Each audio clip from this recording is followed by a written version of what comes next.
Hi, everyone. My name is Amrik. I am the Director of Customer Success at Stability, and we are the makers of the SurveyCTO data collection platform. Thanks a lot for joining us in this installment of our webinar series. We are here today to learn about reducing phone survey bias through inclusion of female respondents. Bias is, of course, one of many challenges that present differently in the context of phone surveys, and there are important scientific and moral reasons for wanting to minimize gender bias in particular. Today, we have guests from IDinsight who have come to speak to us. We are joined specifically by Rico Bergman, an associate based in Johannesburg, and Mitali Mathur, an associate out of New Delhi. Rico and Mitali, thanks so much for coming to speak to us today. Also very much looking forward to today's presentation. For those of you who are unfamiliar, IDinsight are a global advisory, data analytics and research organization, and they happen to have used SurveyCTO for a few years now. This is actually the second guest webinar we're hosting with the help of IDinsight. Mitali actually spoke to us last year about phone survey response rates, which was very useful. Thanks for coming back. So just before we get started, I just want to lay out a few points. Firstly, in terms of troubleshooting, I am assuming for now that everyone can see my slide presentation and that you can hear me. If that ever isn't the case, it'd be great to just see a message from you in the chat. But it also might be that you personally are experiencing connectivity challenges. Otherwise, I am going to paste a message into the chat. The first link you'll see in the chat is a link to a feedback form about this webinar. So it would be great if you were to share your experience of this webinar. So if you could open the link later and just spend a minute or two filling out the form, that would be really helpful. There are also links to IDinsight's last webinar as a recording and some relevant resources that they've shared with us about today's topic. Lastly, for now, before we move on, if we can save questions until the end. If questions occur to you, don't forget them. Use the Q&A feature that Zoom has to log that question, and we will deal with that question toward the end of the presentation. And finally, this session is going to be recorded. You'll be able to review the recording yourself and share that recording with any colleagues who could not be with us today. That recording will be emailed to you, and it should be available within a couple of days. Okay, so I have a little bit more to share just before I hand over to the team at IDinsight. I'll briefly mention the Safe People and Data Initiative. The Safe People and Data Initiative has been spearheaded by the team at Stability, and we'd like to grow it through your participation and support.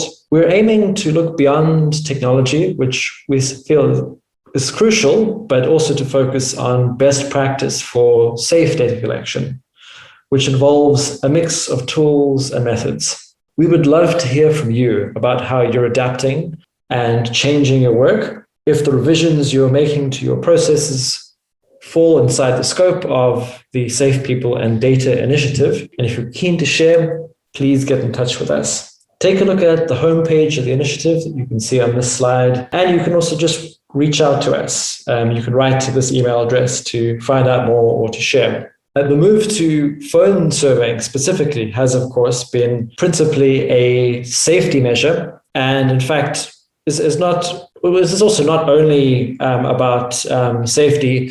Phone surveying is also more cost effective. At Stability, we theorize actually that a lot of organizations who successfully transitioned to phone surveying in 2020 will be reluctant to swap back to pre-existing data collection modes. Certainly the process of managing hundreds of enumerators, moving to the homes of enumerators of the homes of respondents is certainly a daunting task. Of course, all methods have their challenges, including phone survey. Okay, so having shared that, I'd love to hand over to the team at IDinsight. Thank you so much for that introduction.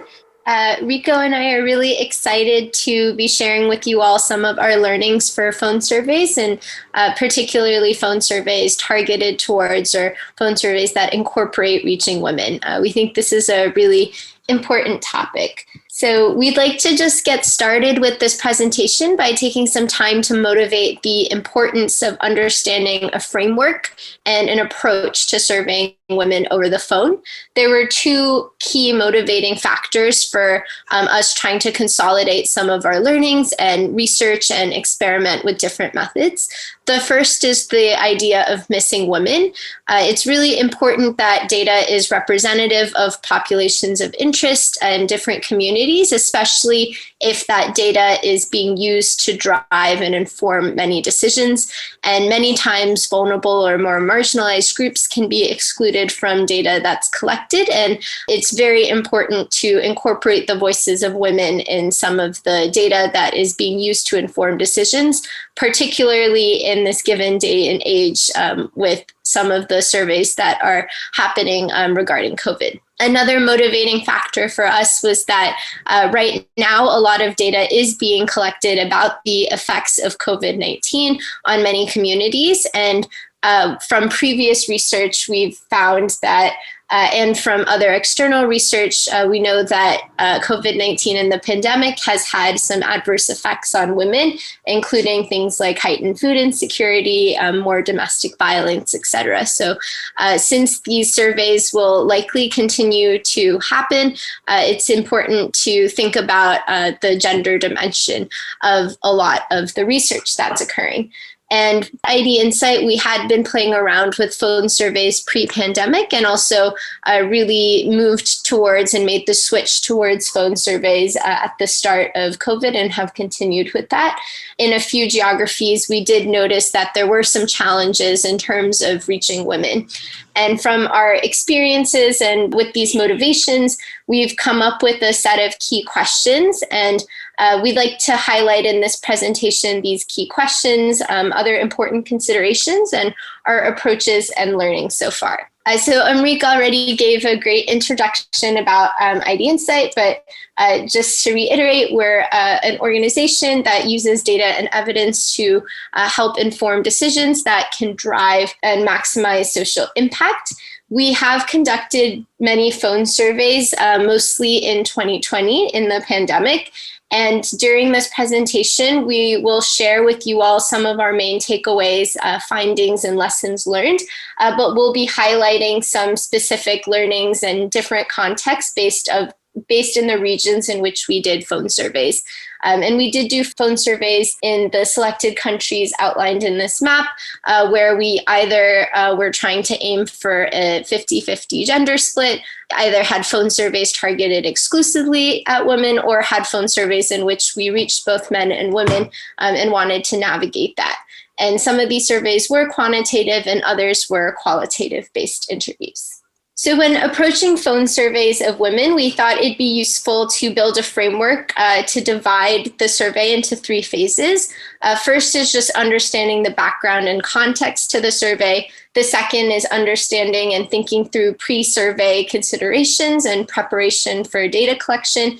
And the third are considerations during the survey. So we thought through some challenges and key questions to help guide our overarching approach to phone surveys of women. So in terms of background context, we have found that there are different challenges in different contexts regarding reaching women. So it's important to consider and understand the level of phone ownership and access to mobile phones in different communities, as well as different cultural or normative factors that might make it more challenging to reach women. In terms of pre-survey considerations, it is important to think through the composition of the survey team that is being hired, as well as different protocols that could be incorporated in questionnaire design, as well as the type of questions and sensitive questions perhaps that might or may not be included in questionnaire design as well. And in addition, it's important to think through some training considerations and challenges, specifically with more sensitive topics. And finally, during the survey, some of our key questions were related to what the best time of day to reach women is, what protocols could help increase rapport with women to make sure that they feel comfortable and safe when responding to the surveys.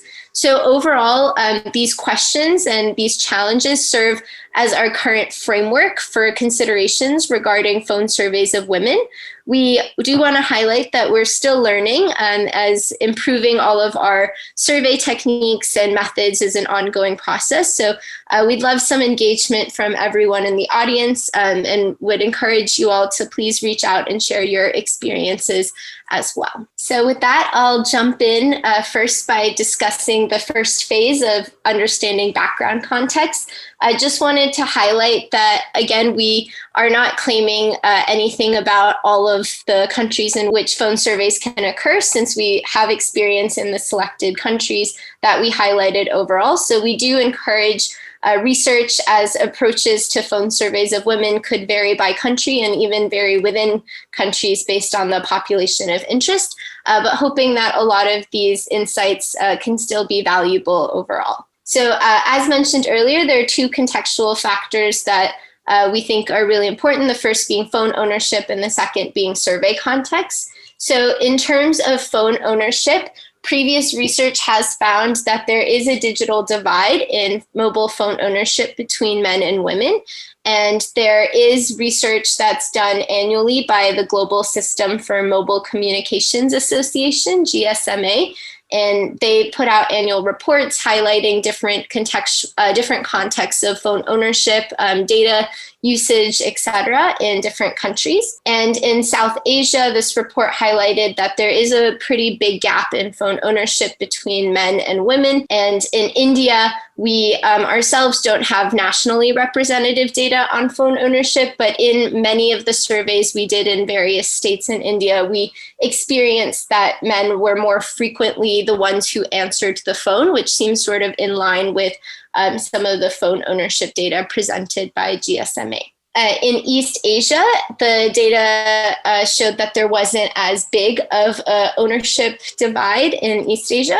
But in the Philippines, we did have a pretty similar experience because we didn't notice too many gender differences and a divide between the gender of the respondents who answered the phone in both rural and urban areas. In sub-Saharan Africa, the GSMA report also noted that there is a slight digital divide regarding differences in phone ownership between men and women. We had different experiences in the different communities where we were executing our phone surveys. In Ghana and Kenya, we didn't experience that there was much difference in pickup rates between men and women. In Nigeria, we did experience that men answered the phone almost exclusively. Our surveys in Nigeria were in a more conservative community in northern Nigeria.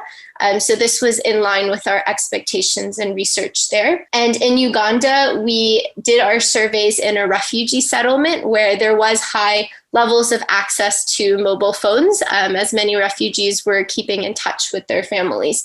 And so we did experience high levels of ownership and differences in, we did notice that there are differences in like male-headed and female-headed households, but not striking differences in who picked up the phone. So overall, just wanted to share that research can start from external sources. The example we used here is the GSMA report, but it is also possible to dive into other research sources like other surveys, other literature, speaking to surveyors or members of the community. But overall, understanding phone ownership is important for getting a sense of what challenges might exist when trying to conduct phone surveys of women. And it could also be important to understand when making sampling decisions, because if your survey is aiming to target reaching a set proportion of female phone owners, you might need to oversample or attempt more households to reach that target based on these phone ownership rates. We also wanted to highlight 3 other important considerations when reaching women. The first is just the level of phone ownership. We found that in some of the regions where we were surveying, it could be possible that phone ownership is at a household level, meaning that there is one mobile phone for the household and not multiple for different people within the household. We did experience this in India, where it seems like the majority of phone owners were men. And if we reached them when they were out of the house or not with another woman in their household, then it was harder to reach women. So this was one challenge. A second consideration or factor that's important is to think about the work schedule of women.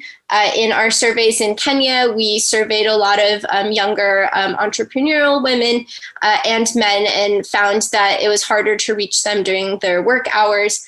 So it is important to take that into account, as well as maybe some domestic duties that women might have in some of the contexts of which the survey is occurring. And a final factor is to consider patriarchal norms or different cultural norms. We did find, for instance, in our surveys in Nigeria, that it was harder for us to reach women because men needed to give permission for that to occur. So all 3 of these factors are important to understand and important to think about what extent these factors can make it harder to reach women, and then adapting the phone survey accordingly. So now I'll jump into some of the pre-survey and pre-interview considerations. One of the first ones is about hiring a survey team. And one of our hypotheses was that, it might be harder to reach women on the phone when men are asking. And, there's that layer removed in a phone survey where it's harder to use physical cues in order to gain trust. And so one of our hypotheses is that it might be easier for female surveyors if we wanted to reach female respondents, especially because in some of the areas in which we were surveying, when we spoke to some of our surveyor team, they mentioned that, if a man calls a household and asks to speak to the female head of household or asks to speak to another woman, it seems quite suspicious and seems like a threat to potential marriages, etc. Whereas female surveyors don't seem to have this malicious intent. And we experienced different things in different countries where we surveyed regarding the effect of female surveyors on completion rates. So in the Philippines, we found that surveyor gender did not really make a big difference in the completion rates of surveys of women respondents. But we did hire a majority female surveyor team, mostly because it was logistically easier and operationally easier. In Kenya and Uganda, we found that surveyor gender did not make a difference. And in both the refugee community and in the entrepreneurial community, we found that both men and women surveyors were able to build rapport with women. In Nigeria, based on the research we had done, we decided to hire exclusively a female surveyor team, as that was what was deemed to be most culturally appropriate. And our survey team highlighted that if we wanted to speak to women, it would be harder, much harder with a male surveyor. In Ghana, we did find that female surveyors had slightly better success at completing surveys of women. We think that this is also largely due to the context of the survey in Ghana, in which we were speaking to parents of students, and so it might have been easier for some female surveyors to connect with mothers of students. And finally, in India, we have done a few surveys where we wanted to compare the success rate and completion rate of surveys of women respondents by comparing women and men surveyors. And we found that female surveyors were more likely and had a higher success rate at completing surveys of women respondents than did their male counterparts. So the hypothesis we had seemed to actually pan out in India as well. So now moving on to protocols that could be important to consider as well in terms of the questionnaire design and the overarching approach to the questionnaire. In a lot of in-person surveys, if you are entering a household with the intent to speak to a woman and the household is headed by a man, oftentimes the surveyor will try to build some trust and rapport with the man before requesting to speak to another woman in the household. And so we wanted to try developing a protocol that would mimic that. And this was a protocol which we called warm-up questions, where we figured that if we asked the male respondent some questions and more information about the survey, then the male respondent would have a better sense of what the survey would be and feel more comfortable passing the phone to a woman. And some of this is harder to do just through the phone without having some physical cues. So we did try out testing different scripts. In India, we did run an experiment early on where in the first round, when we called a household, we immediately asked to speak to the name of the woman who we were attempting to reach. But in the second round, we called the household, and if the man picked up, we asked the man about some questions that were on a household level, demographic questions, some consumption-based questions, some income questions. And so it was like we were administering the questionnaire. And these questions, it didn't really matter to us who was answering the questions were. But then when we asked the man to pass the phone, they were more willing to do it in the second round after being warmed up. And in some of the surveys in India now, we've been able to, when we aim to reach 50% women, we've been able to reach 30 to 40% women in some cases or more in other cases. And then we did a similar experiment in some of our surveys in Western Africa as well by introducing a script that really tried to recognize the agency of whoever was picking up the phone. We didn't notice statistical differences with having that script or not, but overall, a big takeaway here is that trying to build rapport over the phone through warm-up questions can help with trying to encourage pass rates between men and women. And so with that, I'll hand over the presentation to Rico to add more about the questionnaire and pre-survey considerations. Thanks so much, Mitali. Yes, so I will speak a little bit more about questionnaire design and specifically about sensitive questions or asking sensitive questions to female respondents. Generally, we at IDinsight, when it comes to asking such sensitive questions, suggest to try and avoid doing that in remote setups. And that's in line with, I think, the norm across peer organizations. And there are two main reasons for that. One is an increased ethical concern with surveyors having no visual control over privacy. While in an in-person setup, surveyors would usually have some level of control over the survey surroundings and would be trained to, for example, politely ask bystanders to move further away from the interview or to move with the respondent to a more quiet space. Now, this is much more difficult in a remote setup. Then the second point is the increased risk of response bias related to both the potential lack of privacy, but then also to increased difficulties related to building rapport and trust over the phone. While we think that there is a higher ethical bar to clear when asking sensitive questions over the phone, that's something to keep in mind when going through both internal and external IRB process or ethical review processes. These topics are often of key interest to policymakers. The example that was mentioned earlier is around gender-based violence during times of COVID-19. So I think if there's a clear kind of tangible benefit from the research, then risks might be justified by the benefits of the research. So if that is the case, we suggest to consider both different degrees of sensitivity that questions may pose, but then also different degrees of risks that are associated with these questions. And related to that, we at IDinsight would usually at first consider who asks or who the question is about. So this could be about the respondent herself, it could be about other household members, and it could be about a generic other. And secondly, there are different layers of potential risk. It's probably fair to say that all sensitive questions will likely result in some degree of discomfort at the very minimum. But then in addition to this, there are layers of potential both emotional and physical harm relating to respondents reliving, for example, traumatic experiences, physical harm related to, for example, husbands overhearing those conversations and potentially retaliating for a woman sharing this information. And this directly links back to the lack of visual control over interview privacy that we face in remote setups. Now, what are our options to address this if we do want to ask sensitive questions?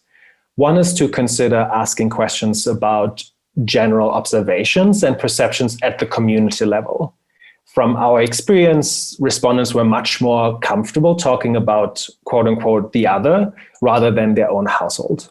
For example, in Uganda, we noted that the majority of respondents was certain about alcohol consumption being a concern in their communities, but very few were willing to discuss alcohol consumption in their own household. Another approach could be to use questions that have neutral response choices. The most kind of straightforward version of this is to specifically use yes, no, or offer yes, no answer choices and make that clear that a simple yes and no is enough. What the benefit of this is if we're having a conversation over the phone and this phone is not on speaker, any bystanders wouldn't necessarily be able to hear what the question is about and only hear a neutral yes or no answer, which may pose less risk than a more elaborate answer that reveals personal information. Alternatively, one could also consider vignettes or hypothetical type questions.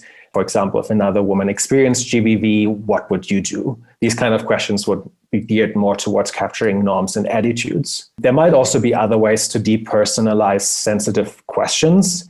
For example, in West Africa, we noticed that parents were uncomfortable answering questions about menstruation of their daughters if they were addressed by name. So what enumerators actually did ad hoc at first was to find ways to refer to the daughters that were mentioned in a kind of previous household roster without using the name. So that could be approaches like the first daughter you mentioned, or the first child you mentioned, or your daughter that is in grade 1.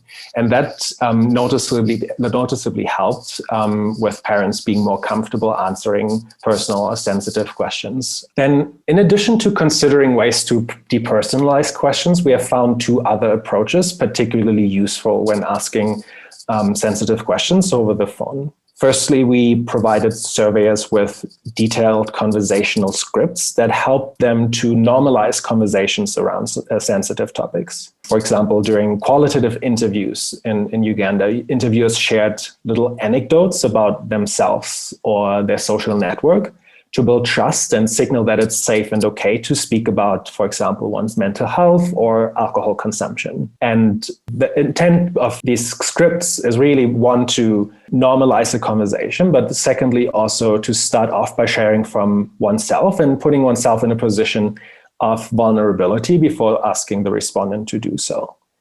Then the second approach we used was to move sensitive questions to the latter half of the interview. Oftentimes, husbands or other household members would listen in to the interview at first, but they may get bored after a while or unconcerned, especially if the first questions are fairly uncontroversial.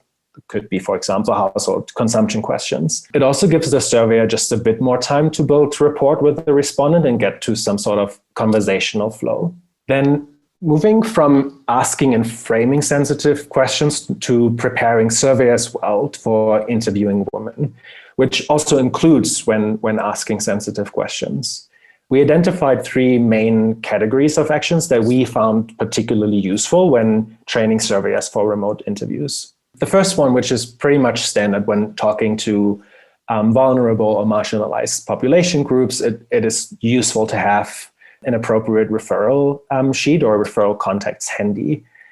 We usually have data collection managers test these numbers before deployment and to make sure that they are A, functional, and B, available in the context-specific languages. Then the second category is around providing additional trainings for surveys and allowing for the extra time needed for training and practice.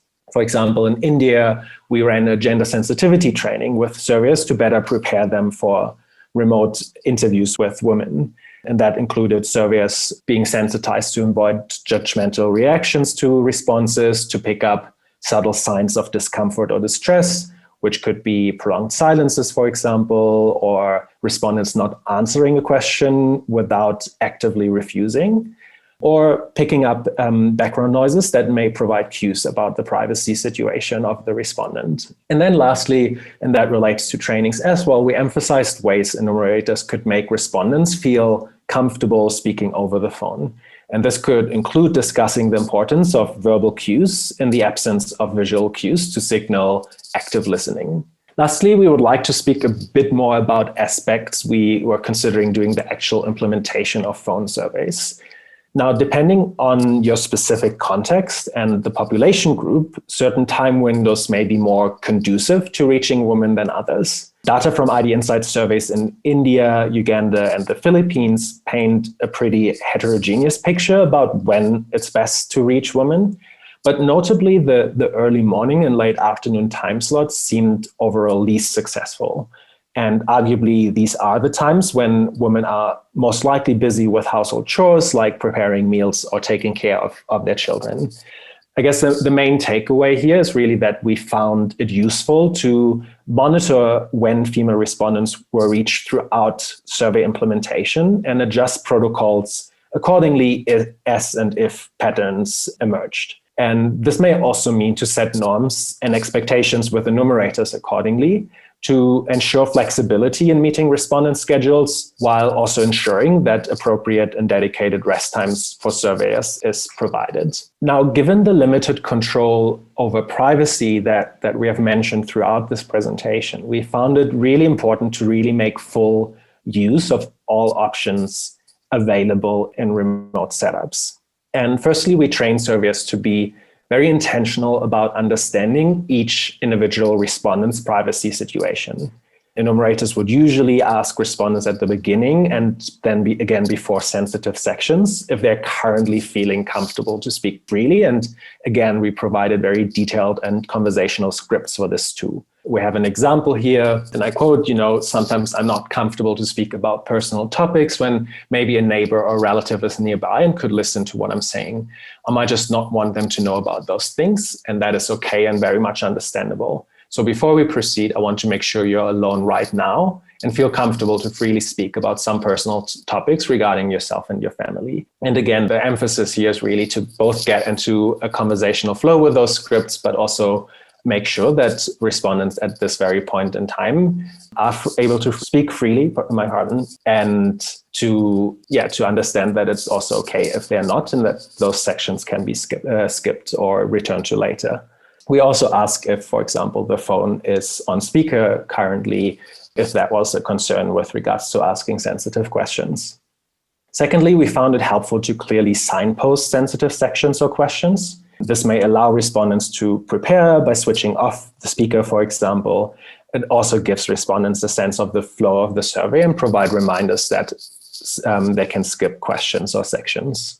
And then lastly, and that depends on the relative importance of the sensitive sections in the survey, we would either decide to just skip them if, for example, the phone was on speaker, or we would offer to reschedule the interview altogether, asking the respondent if there is a time we could call when she would feel more comfortable to discuss personal topics. And we found this in some contexts, we found this a really useful approach. Then lastly, we would like to share some of the approaches we found most useful in building rapport with female respondents.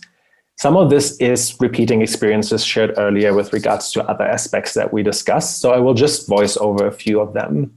The first one is around using female surveyors. Now, we already mentioned the potential benefits with regards to normative aspects, but in addition to this, it might also just be beneficial if women are better able to connect with female respondents and to create a safe and comfortable environment to speak about sensitive topics. The second point I would like to mention refers to increasing a sense of legitimacy by referring back to previous surveys or to partner organizations that we are working with. In Uganda, we used specifics about previous encounters with the same respondent to help respondents recognize who we are. And that meant we provided, for example, the month and the year, who they spoke to, what they spoke to, about, and we also specifically checked in on information from previous calls, like, and I quote, "Last time you told us your child was unwell. I hope she feels better now." And this really helped to both signal that we were really listening and are really interested in what respondents have to share. But it also just really sets the tone at the beginning of the interview and making respondents feel comfortable and heard. In West Africa and Uganda, we also referenced our partner organizations that are really well known in the communities, and that also helped to increase the level of trust.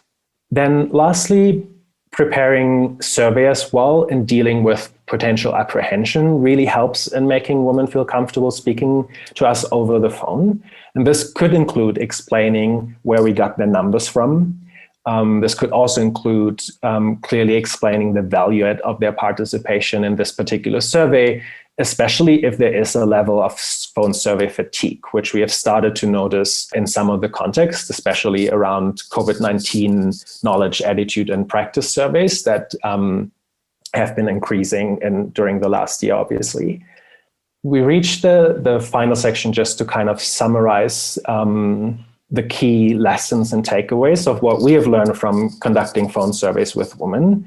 Would like to reiterate that this is an ongoing learning process, and we would really appreciate hearing from you if this resonates with your experiences, or if there are other key questions that you have asked yourself, or you maybe have wished you had asked yourself before implementing a remote survey with women. From our side, unsurprisingly, a key lesson from the surveys in various countries is that survey contexts differ, and that understanding the specific context of your survey location and the population group will be key to anticipate potential challenges in reaching women. In terms of pre-survey considerations, we found it really helpful to work with female surveyors where possible and to invest adequate time to train them on specific aspects of doing remote surveys and asking sensitive questions to female respondents. While we mentioned earlier that we generally would suggest to avoid sensitive questions over the phone due to ethical reasons, if there's a strong case to ask sensitive questions over the phone, we found it helpful to design them in a way that may reduce the relative risk of inducing discomfort, emotional or physical harm, to a level that seems appropriate and justifiable given the potential and tangible benefits of the research. And then lastly, we discussed aspects to consider during survey implementation, which includes being mindful of women's schedules and finding ways to build rapport in a remote setup. So we've reached the end of our presentation. I just want to thank everyone for listening so far, and I'm handing it back to Amrik to guide us through the last 15 minutes, hopefully, of Q&A and some discussions. Great. Thank you, Rico. It's been a super interesting presentation. Just before we continue with Q&A, I am just going to lead us through a little bit more detail. I have just a bit of info to share about our next event. I hope you can see the slide presentation that's changed over. So about the next in the series are webinars, because it's a monthly series of events. We are going to be showcasing some recent flexibility improvements the SurveyCTO platform has made in the context of web forms. Web forms can be even more flexibly deployed on a form-by-form basis, offering fewer barriers and making web forms generally more inclusive of respondents with different backgrounds who might otherwise be confused by or tripped up about some aspect of opening or navigating the form. In contrast, many of the same security features that have been part of SurveyCTO web forms that ensure that only the right people respond to your web forms still exist. So if web forms or web-based data collection is something that you're interested in, and you're looking at understanding different configurations for different sorts of projects, we would very much like to have you at our next event on May 5th. There will be a blog post up later today advertising this event with a registration link. So if you are at all interested in web data collection, please have a look at our blog for that post. at least sometime tomorrow or later today, and you will be able to register for that event.